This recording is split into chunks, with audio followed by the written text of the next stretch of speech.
Secret of the millionaire mind বইয়ের লেখক টি herb একের বলেন, আমি 5 মিনিটের মধ্যে বলে দিতে পারবো যে ভবিষ্যতে আপনি ধনী হবেন নাকি গরিব হয়ে থেকে যাবেন। আর এমনটা উনি আপনার মানি ব্লুপ্রিন্ট অর্থাৎ টাকা সম্পর্কে আপনার মাইন্ডসেটকে অ্যানালাইজ করে আপনাকে বলতে পারবেন। যদি আপনি ইন্টারনেটের ডেটা দেখেন তাহলে সেখানে দেখতে পাবেন আজ পৃথিবীর 99% টাকা কেবলমাত্র পৃথিবীর 1% মানুষের কাছে আছে।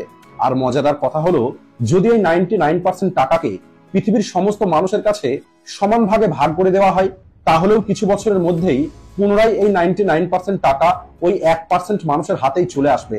কারণ ওই 1% মানুষগুলো এমন কিছু সিক্রেট সম্পর্কে জানে যা বাকি 99% মানুষ জানে না। কিন্তু আপনার চিন্তা করার কোনো কারণ নেই, কারণ আপনি সহজ জীবনকে ফলো করেন। আর এই কারণেই আজকের এই ভিডিওতে আমি আপনাদের ধনী মানুষদের ওই ডার্ক সিক্রেটটাই আপনাদেরকে বলবো। আর তাই ভিডিওটাকে শেষ পর্যন্ত অবশ্যই দেখবেন। তো চলুন শুরু করা যাক। বিজনেস স্ট্যান্ডার্ড 7 জুলাই 2023 সালে একটি আর্টিকেল পাবলিশ করে, যেখানে তারা ভারতের প্রতিটা ব্যাংকের ফিক্সড ডিপোজিটের একটি সার্ভে করে। আর এই সার্ভে অনুযায়ী ভারতের প্রতিটা পরিবারের কাছে গড়ে 4,25,000 টাকা আছে। আর এই অ্যামাউন্টটা আমাদের দেশের ফাইন্যান্সিয়াল কন্ডিশনের উপরে একটি বড় প্রশ্ন তোলে। কারণ সরকার আমাদেরকে এটা বলে ভারতের ইকোনমি আজ সারা পৃথিবীর মধ্যে 5 নম্বরের স্থানে আছে। তাহলে আমাদের দেশে বসবাস করা মানুষ আর্থিকভাবে কেন গরিব হয়ে যাচ্ছে? আজ প্রতিটা যুবক গরিবের মধ্যে কেন ফেসে যাচ্ছে? আর এটা বোঝা আপনার জন্য খুবই দরকার। এমন কি হচ্ছে যে কারণে আমাদের কাছে টাকা থাকছে না? আর যদি এভাবেই চলতে থাকে তাহলে ধনী হওয়া তো অনেক দূরের কথা, কিছু সময় পর আপনি একটি সাধারণ জীবনও বেঁচে থাকতে পারবেন না। কিন্তু যদি আমরা ডেটার কথা বলি তাহলে ভারতের ইকোনমিটা আজ খুব দ্রুত গ্রো করছে। বিগত 10 বছরে মানুষের ইনকাম এবং লাইফস্টাইল অনেক বেশি পরিবর্তন হয়ে গেছে, কিন্তু তারপরেও আজ বেশিরভাগ মানুষ টাকার অভাবে জীবন কাটাচ্ছে। আর এর কারণ কি সেটা জানার জন্য আমাদের জিডিএস অর্থাৎ গ্রস ডোমেস্টিক সেভিংস এর গ্রাফটা দেখতে হবে, যেটা দেখার পরে পরিষ্কার আপনি এটা বুঝতে পারবেন যে আগের সময়ে মানুষ বেশি বেশি টাকা বাঁচিয়ে সেভিংস করার দিকে মনোযোগ দিত, কিন্তু আজকের দিনে মানুষ সেভিংস এর পরোয়াই করে না। আর এর পিছনে সব থেকে বড় কারণ হলো গভর্নমেন্ট জব মাইন্ডসেট। আর এখানে আমি সরকারি চাকরিকে খারাপ বলছি না, অথবা এই সরকারি চাকরিকে গরিব হওয়ার কারণও বলছি না। আমি তো এখানে কেবলমাত্র মাইন্ডসেটের কথা বলছি, যার কারণে আজ সত্যি মানুষ গরিব হয়ে যাচ্ছে। আর সেটা কিভাবে, চলুন সেটা আমি আপনাদেরকে ভালোভাবে বোঝাই। ছোট থেকে আমাদেরকে শেখানো হয়েছে সফলতা এবং রোজগারের অর্থই হলো একটি সরকারি চাকরি পাওয়া। আর এই কারণেই ভালোভাবে পড়াশোনা করো, ভালো রেজাল্ট করো, আর সরকারি চাকরি পরীক্ষাতে সফল হয়ে ভালো সরকারি চাকরিতে জয়েন করো, তাহলেই তোমার জীবন সফল হয়ে যাবে। এখানে আর একটি কথা আপনাদেরকে বলে রাখি যে সরকারি চাকরি পাওয়াটা খারাপ নয়, কারণ আইএএস, আইপিএস, ইনকাম ট্যাক্স অফিসারের মতো সমস্ত রকমের পোস্টে চাকরি করা মানুষের প্রয়োজন আছে। কিন্তু এখানে রিয়ালিটি হলো ভারত সরকার চাইলেও দেশের 140 কোটি মানুষকে সরকারি চাকরি দিতে পারবে না, কারণ এতগুলো সিট অ্যাভেলেবেল নয়। কিন্তু সমস্যাটা হলো সরকারি চাকরির এক্সাম ক্র্যাক করার জন্য স্কিলের থেকে বেশি আপনার নলেজ গুরুত্বপূর্ণ। এই এক্সাম ক্র্যাক করার জন্য আপনাকে অনেক কিছু মনে রাখতে হয়, আপনাকে সারা রাত অনেক কিছু মুখস্থ করতে হয়। আর এই কারণে বর্তমানে সময় অনুযায়ী আপনি কোনো ডিমান্ডিং স্কিল শিখতে পারেন না। অর্থাৎ ভারতবর্ষে প্রতি বছরে প্রায় 10 লক্ষ স্টুডেন্ট ইউপিএসসির এক্সাম দেয়, কিন্তু সেখানে সিলেক্ট হয় 0.1% স্টুডেন্ট। অর্থাৎ 1000 স্টুডেন্টের মধ্যে কেবলমাত্র একটি স্টুডেন্ট সিলেক্ট হয়। আর বাকি 99.9% স্টুডেন্ট যারা ফেল হয়ে গেছে তারা পুনরায় পরের বছরে চাকরির জন্য প্রস্তুতি নেওয়া শুরু করে। যে কারণে এই সমস্ত স্টুডেন্টগুলো নিজের মধ্যে ডিমান্ডিং কোনো স্কিল ডেভেলপ করতে পারে না।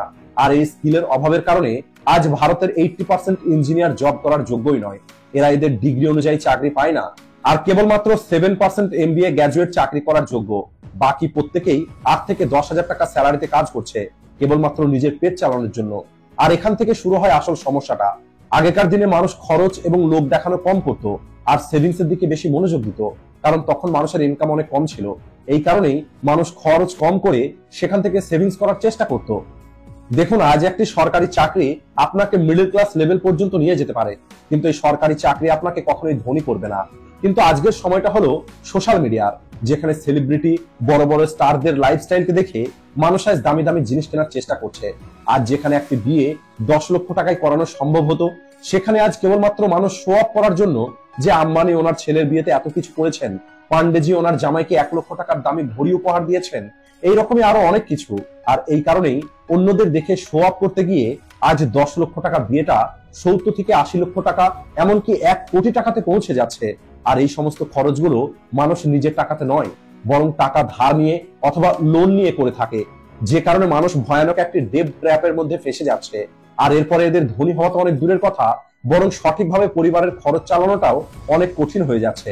আজ বেশিরভাগ মানুষের সমস্যা হলো এরা অন্য মানুষের বড় বাড়ি, দামি গাড়ি এবং লাক্সারি লাইফস্টাইল দেখে, কিন্তু তারা এটা দেখতে পায় না এই লাইফস্টাইলটা অ্যাচিভ করার জন্য তারা কি কি করেছে, কি কি স্ট্র্যাটেজি ফলো করেছে। মানুষ এটা দেখে না ওই মানুষগুলো এত বেশি টাকা কিভাবে খরচ করছে। আর এই সবকিছু না ভেবেই আজ 99% মানুষ অন্য মানুষের লাইফস্টাইল কপি করার চেষ্টা করছে।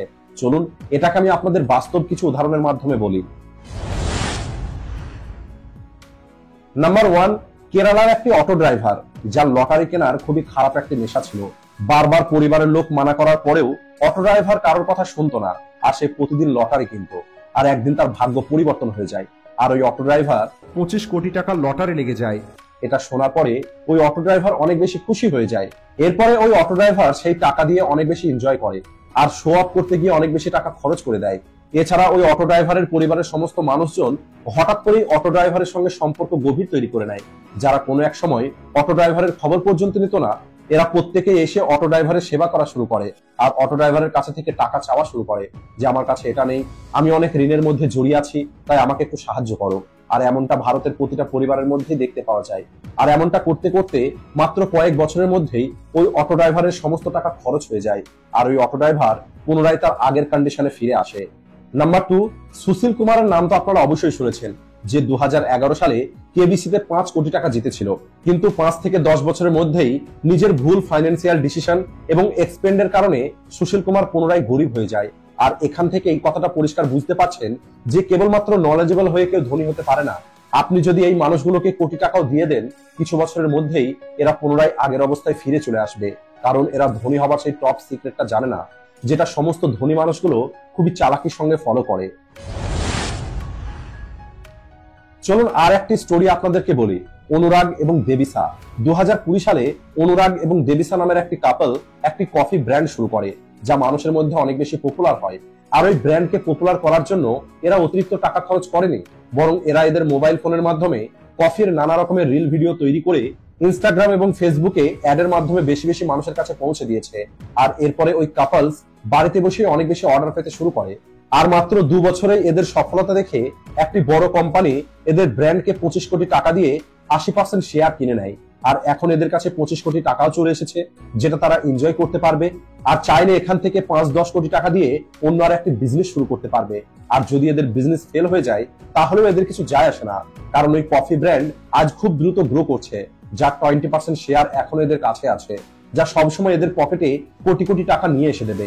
আর এখন আপনি একবার ভেবে দেখুন, এখন যদি কোনো একটি নর্মাল মানুষ এদের লাইফস্টাইলকে কপি করে আর মাত্র 50,000 টাকা স্যালারি দিয়ে এদের মতো জীবন কাটানোর চেষ্টা করে, আর নিজের সেভিংস করা 5 থেকে 10 লক্ষ টাকা দিয়ে বিজনেস শুরু করে, আর যদি সেই বিজনেসটা ফেল হয়ে যায়, তাহলে সে সম্পূর্ণরূপে বরবাদ হয়ে যাবে। আর এমনই মাইন্ডসেট আজ 99% মানুষ রেখেছে, যা তাদের কখনোই ধনী হতে দেবে না। একটি অফিসিয়াল স্টাডি অনুযায়ী 90% মানুষ তাদের রোজগারের বেশিরভাগ টাকা সোশ্যাল মিডিয়াতে দেখানো সেলিব্রিটিদের লাইফস্টাইলকে কপি করতে গিয়ে খরচ করে দেয়। আর এর ফলে একটি খুবই ভয়ানক সার্কেল ক্রিয়েট হয়, যেখানে মানুষ কেবলমাত্র দেখানোর জন্য নিজেকে ধনী দেখায়, কিন্তু বাস্তবে তাদের কাছে কোনো টাকাই থাকে না। আজ ভারতে কেবলমাত্র 27% মানুষ তাদের টাকাকে ম্যানেজ করতে জানে, আর বাকি সমস্ত মানুষ কেবল ধনী হবার স্বপ্ন দেখে। ধনী হবার সহজ একটি ফর্মুলা আছে, আর সেটা হলো get income, buy asset and let asset piece your lifestyle as well as liabilities. আশা করি আজকের এই ভিডিও থেকে আপনারা ভ্যালুয়েবল কিছু না কিছু শিখতে পেরেছেন। আর ভিডিও ভালো লাগলে ভিডিওটিকে লাইক ও শেয়ার করতে ভুলবেন না। ভিডিওটি শেষ পর্যন্ত দেখার জন্য ধন্যবাদ।